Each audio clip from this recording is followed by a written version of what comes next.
I don't know when I've seen a more poignant offering of grace than that John Calloway, of all people, on this day of all days, would include all the collegial colors in his welcome. And I know, without even gritting his teeth, John, I want to thank you for your Christian example to the rest of us. I know that was a Herculean effort on John's part. Celebrities tend to be famous for being famous. Popular, but not really or necessarily inspirational. Sometimes anything but role models. Let's not name names. Let's think of a positive example. The actor Christopher Reeves of Superman fame was a truly heroic celebrity.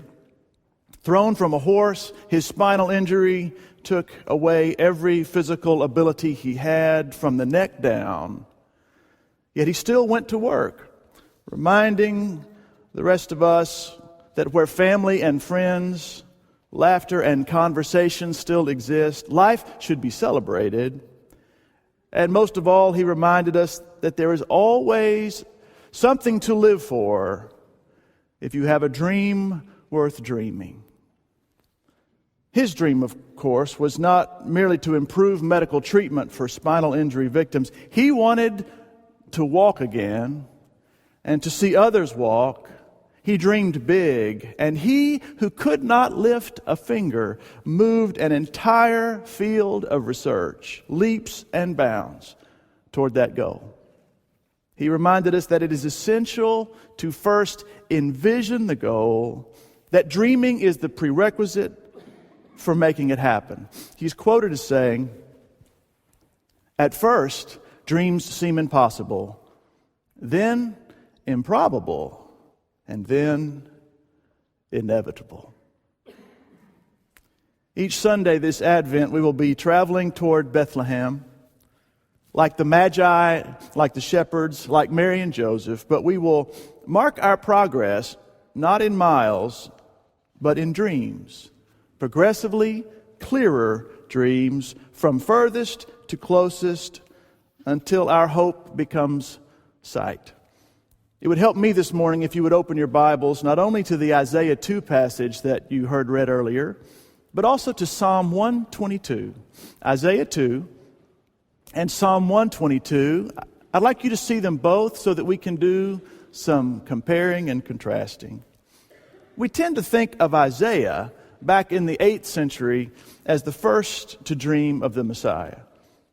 So famous are his words that some people associate with Jesus. But even back in the 9th century, we hear a psalmist from the time of David singing from even longer ago.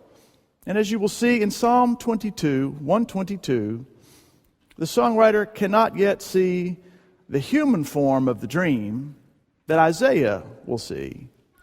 To him, the dream appears like a distant city on a hill where God's kingdom has come and God's will is being done. The psalmist dreams of the city of God. You just heard it sung about. Israel has never, to this day, occupied the entire promised land, but King David came closer than any other king by virtue of perpetual war-making, slaughtering many times more than even Saul, they said.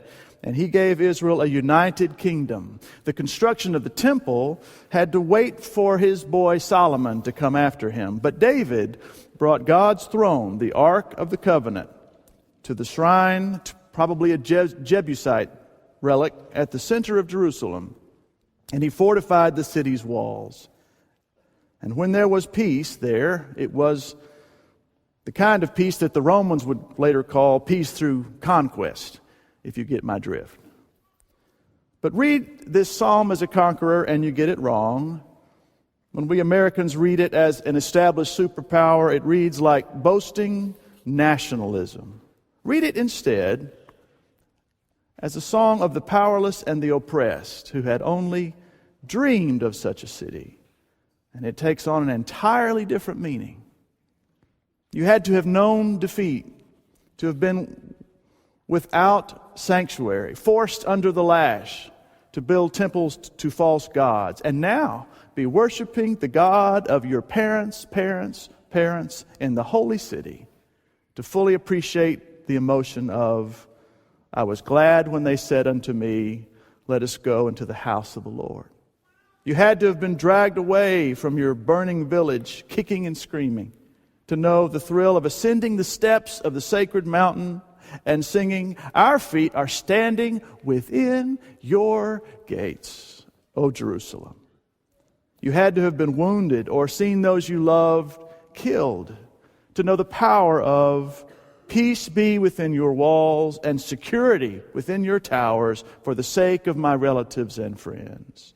To see Jerusalem strong and secure was the assurance that God had not given up on them, but was at the center of their lives, and they were not alone.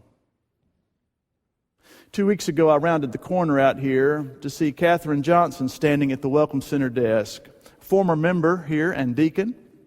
She and her family had to move away for a job opportunity, and we have really missed them, and apparently they have missed us. She said she was in town on business, but had just come by to be in this space again. She said, with tears at the corners of her eyes, this church, these friends, were so much the center of our lives when we were here, starting our family. We've spent years trying to find another church home like it where we live now. I just needed to come and be in this space for a while. If you know what she's talking about, you know what this psalm is about. But while the psalmist's dream has God in it, it also, understandably, is a dream without Christ in it. Here, God is indistinguishable from national self-interest, and so all violence in pursuit of their goals was justified. All outsiders were infidels, so they built walls to keep them out. Security and prosperity were for friends and relatives only. It's right there in the song. What the psalmist could not see, but Isaiah could dream in living color, was a city of a different kind.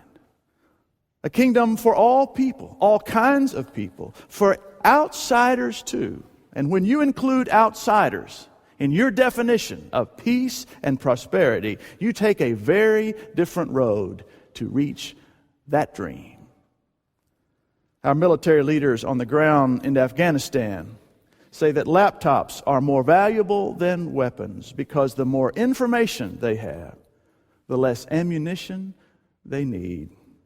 Years ago, they changed the metric for success in the field from counting how many kills to reporting how many girls were attending school. These are radically different means to the ends of peace and security, wouldn't you say? Isaiah saw the security David dreamed of, that it would not come through keeping the foreigners out, but by opening the gates to letting them in, where Jerusalem could share the notion of the rule of law, where trade could take place, where trust could be forged. In his book, The World is Flat, some of you have read, Thomas Friedman says that the nations who share the same supply chains do not go to war against one another. The head of the World Food Bank says, food security is security. When you include outsiders in your definition of peace and prosperity, you take a very different road to getting to that dream.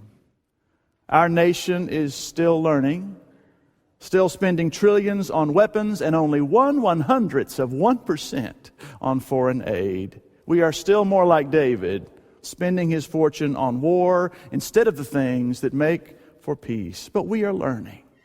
Isaiah saw the same dream closer and clearer. He saw Jerusalem as a city where the war-making economy was replaced with an agrarian, life-giving economy where they beat swords into plowshares, spears into pruning hooks to eradicate hunger, a city where sharing resources balanced the inequities that made crime at home inevitable and war abroad likely. In Isaiah's dream, Jerusalem was such a beacon for justice, that other nations who might otherwise have been enemies actually would come to her to seek arbitration and instruction. What a beautiful dream. Isaiah recognized that there is no peace, prosperity, and security for me unless there is peace, prosperity, and security for you too. And that's a different way of being in the world. And Isaiah calls us to dream that dream until we become that city. The lectionary pairs all these passages with New Testament passages about how imperative it is that we take this calling seriously and immediately. Paul tells us to wake up in Romans 13, put away selfish desires, put on Christ, and to do it now. Jesus in Matthew 24 warns of his return with images of the floods that came upon the unsuspecting world in the time of Noah, or of suddenly surprising people at work in the fields. Be ready, they say. Be ready now. In both examples, God acts to save, but the point is clear: there is no tomorrow for commitment to our dreams. The time to put on Christ and to become the alternative city is now. I know what you're thinking. We cannot fix all that's wrong with Greenville, South Carolina, here this morning. No, we can't. But the place we do have jurisdiction right now is as members of this body. The alternative city of God is the church. And the church comes about that through our faithfulness, being who we're called to be for a city that needs us. Do not believe for a minute that we can professionalize that role, hire someone to do this ministry for us. People can go anywhere to hear preaching. God knows. Sermons and books are everywhere. Theology is online. But the city of God, the ministry that all of us and each of us must do, that is irreplaceable. I cannot imagine what the journey to Bethlehem must have been like for young Mary, as Luke tells it. It is a miracle that she or the baby survived. And Joseph's anxiety as well must have been unbearable, having taken responsibility for them, even though he must have felt powerless to do anything. I cannot imagine what they went through. But I do remember what it was like to be a new father. And I think I know what they were looking for as they approached the city. And it was far more than a room in the inn. Our first child was born in Nashville, Tennessee, in the middle of January, in the middle of a blizzard. Susan had to have a cesarean, major surgery, but the hospital kicked us out after only 2 nights. The wind was brutally cold when I pulled the car up to the curb to take them home. Susan was just then coming to terms with how painful her recovery was going to be, and the newborn, we had no idea what to do with, refused to take nourishment and would not stop crying. My only training for this was hours of watching old TV westerns where when a woman went into labor, they tore up sheets and boiled water. That is all I knew. We crept slowly down the icy roads, jumping at everything that moved, avoiding other cars by half a mile, arguing over whose idea it was to have children in the first place. Deep breaths, trying to stay calm as the baby cried, and near tears ourselves. But when we rounded the corner for home, we saw lights on in our house and a car belonging to a visitor we were not expecting, a lady from our church, Joanne Trotter, who just happens to be Jeanette Cothran's sister, had braved the same weather to cross town, knowing that we had no family within a day's drive, and none that could get through the storm. She had already lit a fire in the fireplace. She had already put supper on the stove. And best of all, she had raised 3 children of her own, and she knew what to do with a crying baby. Joanne thought she was simply helping in small ways, but she was ministering to us at the level of our very deepest need, the need to know we were not alone.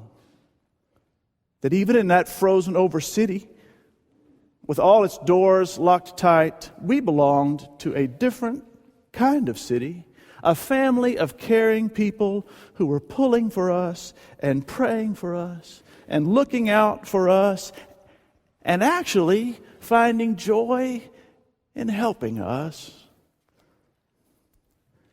That is what it's like to live in the city of God. David, Isaiah, Mary could only dream that dream. But we who live this side of Christmas have a chance to make it come true. Every day, some couple moves to Greenville for a new job, leaving behind all the support of family and friends. They need to know they are not alone. Expectant parents are looking all over town for a community that will help them nurture and guide their children, walk them through the waters of baptism. They need to know they're not alone. There are single people and people single again for whom the holidays can be intensely lonely. There are grieving families for whom the holidays can be intensely sad. Some beloved, lifelong members of our church are even now too sick for celebration. Some are dying, their families gathering around them, and they all need to know they are not alone. Where do we begin? We start with the dream that the city of God might be us. And we keep that dream before us, and we keep walking toward that dream until we find ourselves amazed to be standing within her gates,